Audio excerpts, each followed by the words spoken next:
A little while back, I did a video on the different sizes of Victorinox knives that are available from the 58 millimeter. This is kind of a variation on a classic up to like 91 millimeter. I did get a couple of knives in since then. These are 111 millimeter knives that are quite cool, and I wanted to kind of decide which one to keep and which one is going to move on. For comparison, here they are with a 93 millimeter Alox model. These are, I don't actually have the names in front of me. I think one's the Forester, that would be this one here. Picnicker, I think, the Picnicker and the Forester. I'll leave the names in the description below for verification. But these are pretty cool knives, in my opinion. Have not had the 111 millimeter models in before. You might have noticed there is a nice half stop, which is awesome. I think it's essential when you have this liner lock that requires your thumb to move in front of the blade. It is a reverse liner lock, sort of. So a normal knife, you would push away from your thumb. This way you're pulling towards your thumb. So just kind of a two-handed operation, but super cool knife. Nice size, and in the hand, feels great. This is, for me, a pretty big knife. I don't have a lot of knives this size, so this is, a really capable knife, in my opinion. These did all come secondhand, but they are in pretty good shape. Little bit of blade play there when it's locked out. I wonder if there's any on this one. This is going to be the one-handed version. Yeah, that does have some blade play. The biggest difference between these is going to be that the blades are completely different. We've got the kind of two-handed opening, more traditional plain edge blade, and then a nice beefy semi-serrated blade, which is always an interesting thing with the Victorinox.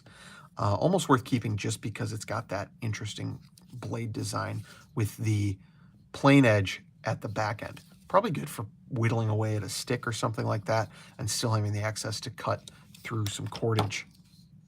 Kind of thinking of this as a nice camping knife. Let's see. It does also have the one-handed version that I have does also have a nice saw that's not present on the Picnicker, and unfortunately not locking. Would love to see that locking, but nice long saw. If you know Victorinox, you know their saws are quite good. And then let's jump into the opener layer, because that's also interesting. We do have a half stop here for the flat driver. Nice beefy flat driver. Let's pull a 91 millimeter flat driver to compare it to. And we'll grab a can opener while we're at it, because I'm curious how they compare.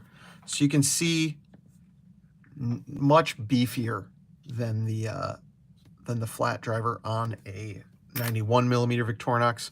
The can opener, however, does appear to be about the same size, if not identical. So something to keep in mind.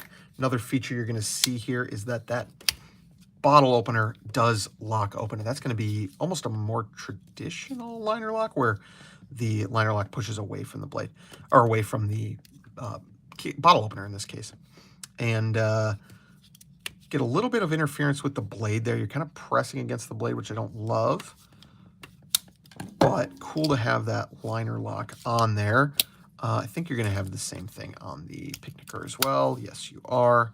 Has that liner lock, which is kind of a pinch and release. A little bit tricky to get those open. I haven't played with that much. You've got in the scales, these are kind of I think they're a nylon. They're that matte finish scale. You do have the tweezers and the toothpick. Don't believe any additional tools there. Picnicker's going to have the corkscrew and again, I think this is the Forester. I got to double check. The names will be corrected in the description below, but you're going to have the screwdriver on that. That is super handy, in my opinion. I kind of like these for sort of a camping situation, especially the one with the saw, but a really nice size as well. So if you guys are interested, I'll have links to comparable models in the description below, along with the correct name. And if you are watching this after the fact, make sure to join our live streams on Wednesday mornings, and we will have more content like this.